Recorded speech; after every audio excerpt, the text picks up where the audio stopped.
Noordwes Universiteit se fakulteit van ingenieurswese is besig met baanbrekerswerk op die gebied van laagvervaardiging in Suid-Afrika.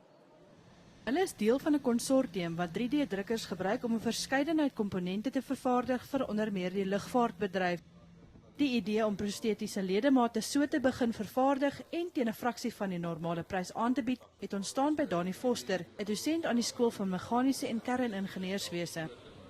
Die kampusrektor sê die universiteit wil graag deur die projek ook teruggee aan hulle gemeenskap.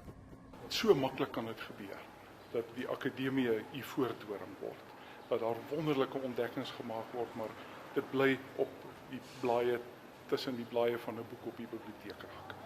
Die universiteit is vir die gemeenskap, is uit die gemeenskap uit. En hier is nou 'n geleentheid om impak te maak, en in mense, individue se lewens, maar ook in die gemeenskap se lewe, 'n reuse verskil te veroorsaak. Die NWU beskik oor 'n ultramoderne 3D-drukker wat jou byna R3 miljoen uit die sak sal jaag. CP Kloppers, die projekbestuurder, en Jaco van Rooyen, 'n meestersgraadstudent, werk saam om 'n volwaardige prostetiese arm te ontwerp en met behulp van die drukker uit plastiek te vervaardig. Die plastiek word dan met koolstofvesel oorgetrek om dit sterker te maak. Daar is streng wetgewing oor die ontwerp en vervaardiging van protese en die eindproduk moet eers deur spesialiste ondersoek en goedgekeur word. Ons het 'n raamwerk van studente en personeel wat ons ondersteun, van bestuur van bo af wat vir ons finansiëel toelaat om die projek te doen, en dat ons op verskeie vlakke en PhD-studente sowel as voorgraadse projekstudente wat ons help en fokus op spesifieke komponente en seker te maak elke komponent is goed as wat hy kan wees.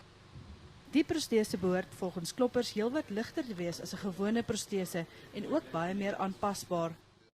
Maar die maak van protese is nie waar hulle toekomsdrome ophou nie.